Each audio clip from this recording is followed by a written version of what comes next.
Hello student, welcome back to my channel learn with Sakshi. Student, I hope आप सभी बहुत अच्छे होंगे। सो स्टूडेंट, आज हम कंटिन्यू करेंगे एक्सरसाइज 13.1। 13.1 के हमने 4 क्वेश्चन ऑलरेडी प्रीवियस वीडियो में कर चुके हैं। अगर आपने वो नहीं देखी तो आप उसको देख सकते हैं जाके। तो हम स्टार्ट करेंगे 13.1 का फिफ्थ क्वेश्चन से। फिफ्थ क्वेश्चन में क्या दे रखा है student? Use the table below to draw linear graphs. हमें क्या करना है कि ग्राफ बनाना है। पहले हमने क्वेश्चन किए, उसमें क्या था, हमें हमें ऑलरेडी ग्राफ बने हुए मिले थे, ठीक है। फिर हमें क्वेश्चन के आंसर करने थे ग्राफ को देख के। अब हमें क्या करना है, हमें ग्राफ ड्रॉ करना है। द नंबर, फर्स्ट पार्ट में क्या बोला हुआ, फिफ्थ क्वेश्चन का पार्ट ए है। The number of a day a hill side city review received snow in different years. बोल रहा है कि कितने दिन तक स्नोफॉल हुआ, ठीक है, उसका रिकॉर्ड करके रखा हुआ है। हर साल कितने कितने दिन स्नोफॉल हुआ, ठीक है। तो हिल स्टेशन में कितना स्नो हुआ, स्नो मतलब कितनी बर्फ पड़ी। जैसे हिल स्टेशन है हमारे पास शिमला, चंबा, ठीक है, भरमौर, ये सब। हमें एक टेबल दे रखा है। टेबल के अंदर ईयर्स दे रखे हैं कि 2003 में कितने दिन लगातार स्नो हुआ, फिर उसके बाद 2004 में कितने दिन स्नो हुआ, 2005 में कितने दिन स्नो हुआ, 2006 में कितने दिन स्नो हुआ, है ना। तो हमें क्या करना ना, अब इसका ग्राफ ड्रॉ करना है, ठीक है। तो हम स्टूडेंट ग्राफ ड्रॉ करेंगे। आपके पास तो ग्राफ बुक होगी, ठीक है, ग्राफ की नोटबुक जो होती है वो होगी उसमें, ठीक है। आपको क्या करना है ना, उस पर ऐसे एक लाइन खींचनी है। ये एक्स एक्सिस में होती है और ये वाई एक्सिस होती है, ऑलरेडी बता चुकी हूँ, ठीक है।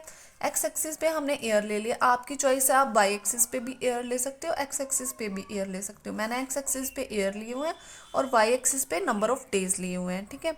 तो एक्स एक्सिस पे मैंने एयर ले लिया। अब अपना टेबल को देखना है, ठीक है, टेबल को देखना है और ग्राफ ड्रॉ करना है, ठीक है। तो टेबल को देखेंगे, 2003 मतलब 2003 में कितने दिन स्नोफॉल हुआ था, 8 दिन हुआ था। तो हम यहाँ पे 2003 इसके सामने और 8 के सामने क्या कर लेंगे, एक डॉट लगा लेंगे और उसको सर्कल कर लेंगे, ठीक है।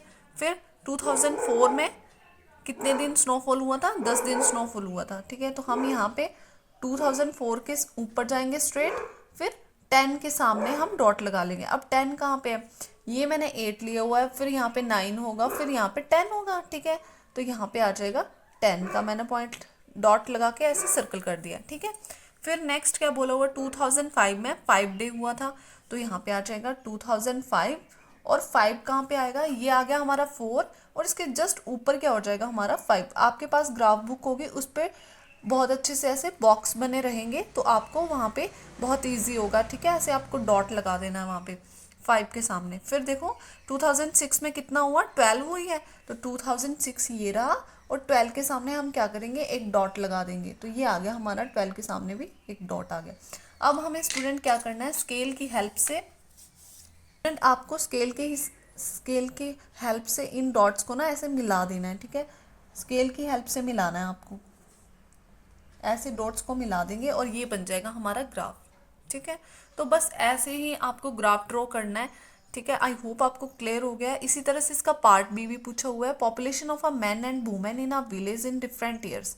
बोल रहा है कि हर साल मतलब अलग अलग साल में एक विलेज के मैन की पॉपुलेशन और वुमेन की पॉपुलेशन दे रखी है इस टेबल में। अब हमें क्या करना है, इसको ग्राफ पे रिप्रेजेंट करना है, ठीक है। तो हम लेंगे स्टूडेंट, तो कैसे करेंगे, सबसे पहले मैंने एक्स एक्सिस पे एयर ले लिया, वाई एक्सिस पे मैंने पॉपुलेशन ले ली। अब मैंने यहाँ पे ना 4 का डिफरेंस रखा हुआ है, ठीक है, 4, फिर उसके बाद 8 लिया, फिर 12 लिया, फिर 16 लिया। आपके पास ग्राफ की नोटबुक होगी, आप उस पर 2 का भी गैप ले सकते हो, 1 का भी गैप ले सकते हो, ठीक है। वहाँ पे ना ऐसे बॉक्स बने रहेंगे, ठीक है, ये सेकंड बॉक्स, फिर ऐसे थर्ड बॉक्स। तो आपकी चॉइस है कि आप यहाँ पे 0 ले रहे हो तो फिर इसको 1 ले सकते हो, फिर इसको 2 ले सकते हो, इसको 3 ले सकते हो, ठीक है। और अगर आपको ऐसे नहीं करना तो आप यहाँ पे 2 का गैप ले सकते हो, ठीक है। यहाँ पे जैसे ये 2 बॉक्स है ना, तो डायरेक्ट यहाँ पे 2 लिखूंगी, फिर अगला बॉक्स ऐसे 2 बॉक्स के बाद 4 लिख दिया, ठीक है। 1 2 पूरी काउंटिंग नहीं लिखनी, तो ये आपकी चॉइस है, ठीक है। अब यहाँ पे मैंने 2003 है ना, तो 2003 ईयर में नंबर ऑफ मैन कितने थे विलेज में, तो यहाँ पे 2003 के स्ट्रेट ऊपर कितने थे, 12 थे, तो 12 के स्ट्रेट सामने, 12 के सामने मैंने एक डॉट लगा दिया। सबसे पहले मैन के लिए लगाऊंगी, ठीक है। फिर 2004 में 12.5 थे, तो 2004 के स्ट्रेट ऊपर और 12.5 5 है तो 12.5 कहाँ होगा, 12 से थोड़ा सा जस्ट ऊपर है ना, तो मैंने यहाँ पे लगा दिया। आप बोल रहे हैं 2005 में कितना है, 13 है, तो 2005 क्या है, स्ट्रेट ऊपर जाएंगे और उसके सामने 13 के सामने क्या कर लेंगे, एक डॉट लगा लेंगे, तो ये आ गया हमारा 13। ठीक है, 12 से ऊपर ही होगा ना 13, तो मैंने यहाँ पे लगा दिया। अब 2006 में इन्होंने बोला हुआ 13.2, 2006 में 13.2, तो थोड़ा सा ऊपर जाएंगे और क्या हो जाएगा, 13.2 के सामने डॉट लगा लेंगे। फिर 2007 में बोला हुआ 13.5 थी मैन की पॉपुलेशन, तो 2007 में स्ट्रेट ऊपर और 13.5, तो मैंने यहाँ पे 13.2 का डॉट लगाया, तो मैं यहाँ पे लगा देती हूँ 13.5 का। ठीक है, अब मैं ना इसको जो मिलाऊंगी ना, उसको मैं मिला रही हूँ प्रॉपर लाइन से। ठीक है, मैन को मैं रिप्रेजेंट कर रही हूँ प्रॉपर लाइन से और वुमेन को मैं डॉटेड लाइन से डिनोट करूँगी, तभी तो ग्राफ समझ आएगा। तो मैंने ये कर दिया इनको मैच डॉट को, आपको इसको स्केल की हेल्प से मैच करना है डॉट को। ओके, तो ये आ गया मैन के लिए ग्राफ। ठीक है, अब मैं वुमेन के लिए ग्राफ ड्रॉ कर लेती हूँ। देखो यहाँ पे वुमेन के लिए ग्राफ ड्रॉ करूंगी, तो यहाँ पे देखो 2003 में नंबर ऑफ वुमेन कितनी थी, 11.3, तो 2003 के स्ट्रेट ऊपर और 11.3 के सामने। अब 12 के नीचे ही होगा ना 11, तो ये आ गया मेरा 11.3।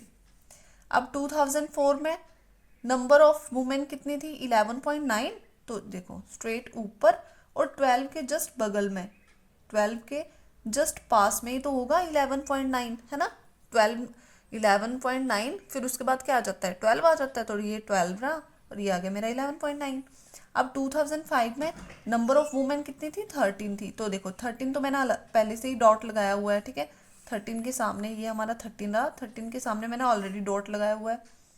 फिर 2006 में नंबर ऑफ वुमेन 13.6, तो 13.6 कहाँ पे आएगा, ये रहा 13, ये रहा 13.2, तो ये आ गया 13.6। ठीक है, फिर उसके बाद 2007 में रहे थे हमारे नंबर ऑफ वुमेन 12.8, तो 12.8 कहाँ पे आएगा, ये आ गया 13, तो ये आ रहा है 12.8, मैंने ये डॉट लगा दिया। अब मैं क्या करूँगी ना, इसको डॉटेड लाइन से मैच कर दूंगी। ठीक है, आपको क्या करना है, स्केल की हेल्प से इसको डॉटेड लाइन से मैच कर देना है।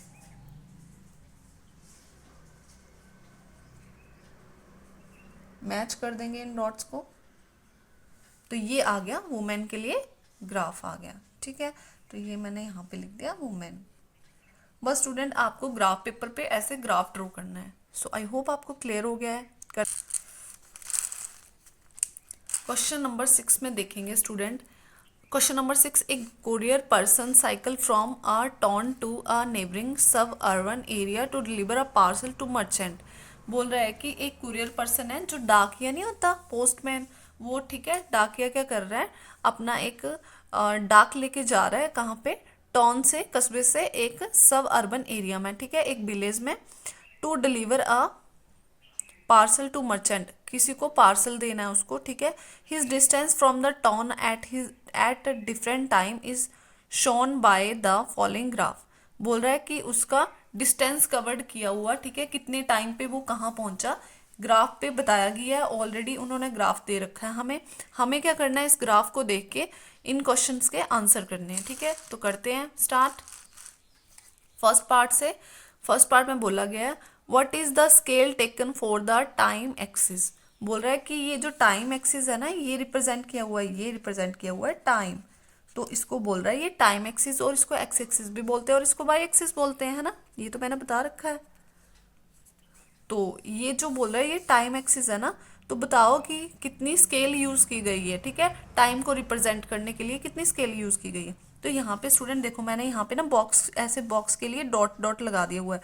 देखो ये एक बॉक्स काउंट कर लिया, ये 2, ये 3 और ये 4, तो मतलब मैंने 4 बॉक्स यूज किए 1 आवर को डिनोट करने के लिए। 8 to 9 को डिनोट करने के लिए मैंने 4 बॉक्स यूज किए हुए हैं। ठीक है, सेम इसी तरह से फिर 1 2 3 4 फिर से मैंने 4 बॉक्स यूज किए 9 to 10 को डिनोट करने के लिए। मतलब यहाँ पे आंसर क्या आ जाएगा, 4 unit is equals to 1 hour, कि हमने 4 बॉक्स को 1 घंटे से डिनोट किया हुआ है। ठीक है, नेक्स्ट क्वेश्चन क्या है, how much time did the person take for the travel, कि बताओ पर्सन ने टोटल कितना टाइम लिया ट्रैवल करने में, ठीक है। तो यहाँ से देखो वो यहाँ से चला 8 से चला, और फिर 9, फिर 10, 11, 12, ठीक है। फिर कहाँ तक चला वो, यहाँ से इसके सामने आओ, इसके नीचे नीचे नीचे नीचे, ऐसे हमें देखना है कहाँ तक चला वो। 11 के बाद हाफ तक चला, 12 और 11 के बीच तक चला, ठीक है। मतलब यहाँ तक चला होगा, तो बीच वाला क्या हो गया, ये 11 है, ये 12 है, मतलब बीच में क्या आएगा 11:30। इसका मतलब वो 11:30 तक चला है ना। अब इन्होंने बोला है हाउ मच टाइम, टाइम बताना है, तो देखो ये 1 आवर, ये 2, ये 3, एंड ये हाफ और आ गया, तो 3.5 आवर, ठीक है। तो यहाँ पे आ जाएगा 3.5 आवर लगा उसको मर्चेंट मतलब पर्सन के घर घर तक पहुंचने के लिए, उस मर्चेंट जिसको डाक देनी है उसके घर तक पहुंचने के लिए, ठीक है। इतना टाइम लिया उसने। How far is the place of merchant from the town, बोल रहा है कि जो जिसको डाक देनी है उसका घर कितनी दूर है, ठीक है। तो यहाँ से देखो स्टूडेंट कितना दूर है, ये ना किलोमीटर में इन्होंने ना डिस्टेंस दिया हुआ है, डिस्टेंस, डिस्टेंस इन किलोमीटर, ठीक है। मैंने ये डिस्टेंस नोट किया हुआ है। तो 4, फिर चला वो 12, फिर 16 किलोमीटर, फिर लास्ट कितने तक चला वो 22 किलोमीटर तक चला वो, ठीक है। लास्ट वो चला यहाँ से देखो स्ट्रेट इसके सामने कितना चला वो 20 और 24 के बीच में ना, तो ये आ गया 22, तो ये चला 22 किलोमीटर तक चला। आपको ग्राफ में जब बुक में ग्राफ देखोगे ना वहाँ पे प्रॉपर ये बनाए हुए हैं, मतलब 1 2 3, मैंने यहाँ पे 4 8 डिफरेंस लिया हुआ है ना 4 4 का, वहाँ पे आपको 2 2 का डिफरेंस देखने को मिलेगा, 2 4 8 6 ऐसे करके, ठीक है। तो यहाँ पे आ जाएगा 22 किलोमीटर चला, सॉरी 22 किलोमीटर दूर है उस जिसको डाक देनी है उसका घर, ठीक है। नेक्स्ट आ जाएगा did the person stop on his way, बोल रहा है क्या पर्सन जिस जो डाकिया है वो कहीं रुका है क्या रास्ते में। यस, यहाँ पे देखो वो चला, यहाँ पे भी चला हुआ है, फिर यहाँ पे देखो एक स्ट्रेट लाइन बन रही है, इसका मतलब ये यहीं पे ही रुक गया, 16 के सामने है ना, यहाँ पे वो रुक गया है। तो हमारा आंसर होगा यस वो रुक गया। रुका कब था वो, अब टाइम देख लेते हैं कब रुका था, 10 और 10:30 के बीच में, ठीक है। ये 10 आ गया, ये 11 आ गया, तो बीच वाला टाइम क्या होगा 10:30 होगा, ठीक है। तो ये 10 से लेकर 10:30 तक रुका था, तो हमारा आंसर होगा यस वो रुका था कब 10 AM टू 10:30 AM, ये आ गया answer. During which period did he ride fast, बोल रहा है कि बताओ कब वो ज़्यादा फास्ट चल रहा था, ठीक है। तो स्टार्टिंग में क्या होगा, वो तो एकदम से ऐसे जैसे मैं घर से निकलूँ कहीं जाना हो तो मैं स्टार्टिंग में क्या होंगी ऐसे फुल ऑफ एनर्जी, तो मैं फटाफट निकलूंगी ना घर से और जल्दी जल्दी चलूंगी। तो सेम ऐसे ही रहा, तो वो क्या किया स्टार्टिंग में देखो यहाँ से लेके यहाँ तक चला, मतलब 0 से स्टार्ट किया वो, और कितने किलोमीटर तक चला 11 किलोमीटर तक वो चला, ठीक है। तो ये आ गया स्टार्टिंग में वो चला, सॉरी 10 किलोमीटर तक चला वो, ठीक है। तो ये आ गया फर्स्ट 10 किलोमीटर चला, फिर नेक्स्ट कितना चला वो 10 से 16 तक चला, यहाँ पे देखो 16 के सामने है ना डॉट, तो 10 से 16 मतलब 6 किलोमीटर चला, यहाँ पे 10 किलोमीटर चला, फिर 6 किलोमीटर चला। तो ज़्यादा कहाँ पे चला, यहीं पे चला ना। तो स्टार्टिंग में कब कितने टाइम पे चला वो 8 से 9 बजे के बीच में वो फास्ट चला, तो यहाँ पे आ जाएगा 8 AM to 9 AM, ride fast कितना 10 किलोमीटर फास्ट, 10 किलोमीटर वो चला, ठीक है। तो आई होप आपको क्वेश्चन नंबर 6 भी क्लियर हो गया है। करते हैं क्वेश्चन नंबर 7। क्वेश्चन नंबर 7 क्या बोल रहा है 13.1 का, can there we are time temperature graph as follows justify your answer, बोल रहा है कि क्या इनमें से टाइम टेम्परेचर के लिए कोई ग्राफ बन सकता है, अगर बन सकता है तो अपना आंसर भी बताओ, ठीक है। तो स्टूडेंट देखो फर्स्ट में क्या बोला हुआ है कि ये टाइम एक्सिस है और ये टेम्परेचर के लिए एक्सिस डिनोट की हुई है। तो स्टूडेंट यहाँ पे देखो टाइम टेम्परेचर में क्या होता है, जैसे सुबह मॉर्निंग हुई, ठीक है, स्टार्टिंग में क्या हुआ हम उठे तब तो मौसम क्या रहता है ठंडा रहता है ना, टेम्परेचर क्या रहता है कम रहता है। जैसे जैसे धूप आने लगती है, सूरज उगने लगता है, गर्मी बढ़ने लगती है ना, तो टाइम के साथ क्या हो रहा है टेम्परेचर क्या कर रहा है इंक्रीज कर रहा है, ठीक है। तो फर्स्ट वाला क्या है यस ये टाइम टेम्परेचर ग्राफ हो सकता है। नेक्स्ट टेम्परेचर, ये टाइम है, ठीक है। तो क्या हो रहा है यहाँ पे, जैसे क्या होता है 12 बजते हैं तो 12 बजे क्या होता है, बहुत ज़्यादा गर्मी होती है ना। और फिर जैसे जैसे शाम ढलने लगती है तो टेम्परेचर क्या करने लगता है, डिक्रीज करने लगता है। तो टेम्परेचर डिक्रीज हो रहा है टाइम के साथ, है ना। तो इसका मतलब ये भी टाइम टेम्परेचर ग्राफ बन सकता है। अब यहाँ पे देखो ये क्या है, थर्ड वाला टाइम और ये टेम्परेचर। ऐसे तो नहीं हो सकता ना कि ऐसे हम उठे और ऐसे 10 बजे और एकदम से टेम्परेचर स्ट्रेट लाइन, मतलब एकदम से टेम्परेचर बढ़ गया और वही टेम्परेचर रह रहा है, ठीक है। ऐसे तो नहीं हो सकता ना। तो ये टेम्परेचर ग्राफ नहीं हो सकता, तो यहाँ पे आएगा नॉट पॉसिबल। अब यहाँ पे देखो फोर्थ में क्या बोल रहा है, टाइम यहाँ पे है, ये टेम्परेचर है। जैसे जैसे टाइम बढ़ रहा है टेम्परेचर क्या रह रहा है, कांस्टेंट रह रहा है। तो ऐसे भी तो हो सकता है, जैसे 12 बजे, ठीक है, 12 बजे नून मतलब दोपहर में, तो टेम्परेचर 3 बजे तक सेम ही रहे, हो सकता है ना ऐसे, तो कांस्टेंट रहे। तो ये भी तो एक स्ट्रेट लाइन बन सकती है। यस, टाइम जैसे इंक्रीज हो रहा है बट टेम्परेचर सेम रह रहा है, ठीक है। तो ये भी हो सकता है। तो यहाँ पे आ जाएगा, फर्स्ट में क्या आ जाएगा, टेम्परेचर इंक्रीजेस, ठीक है। इंक्रीजेस मतलब ऊपर एरो कर दिया, जैसे जैसे टाइम क्या हो रहा है, बढ़ रहा है, ठीक है। जैसे जैसे टाइम बढ़ रहा है टेम्परेचर भी बढ़ रहा है। इसमें क्या हुआ, जैसे जैसे टाइम बढ़ रहा है, टाइम बढ़ रहा है तो टेम्परेचर क्या हो रहा है, डिक्रीज हो रहा है। ये भी हो सकता है, ठीक है। डिक्रीज के लिए मैंने नीचे एरो डिनोट किया है, ठीक है। यहाँ पे क्या हो रहा है, ये पॉसिबल ही नहीं है, ठीक है। यहाँ पे क्या हो रहा है, टाइम क्या रह रहा है, इंक्रीज हो रहा है, टाइम तो बढ़ रहा है पर टेम्परेचर क्या रह रहा है, कांस्टेंट ही रह रहा है, ठीक है, एक जैसा ही रह रहा है। तो कांस्टेंट लिख देंगे इसके लिए, कांस्टेंट, ठीक है। तो स्टूडेंट यहाँ पे क्वेश्चन नंबर 7 तक कंप्लीट हो गया है। तो एक्सरसाइज 13.1 में ऐसे ही आपको फर्स्ट तो ग्राफ के क्वेश्चन देखने को मिले, ग्राफ को देख के आपको उनके आंसर करने थे। और एक किस तरह के क्वेश्चन आ सकते हैं कि आपको ऐसे टेबल दे रखी होगी ना, फिर जैसे यहाँ पे दे रखी थी, टेबल दे रखी होगी और फिर आपको ग्राफ पेपर पे ग्राफ, मतलब ग्राफ बना के बताना है उनको, ठीक है। तो आई होप आपको अच्छे से क्लियर हो गया है, ठीक है। सो अगर वीडियो अच्छा लगा हो तो चैनल को सब्सक्राइब कर ले, वीडियो को लाइक कर ले। मिलते हैं नेक्स्ट वीडियो में, तब तक के लिए bye bye, thank you for watching.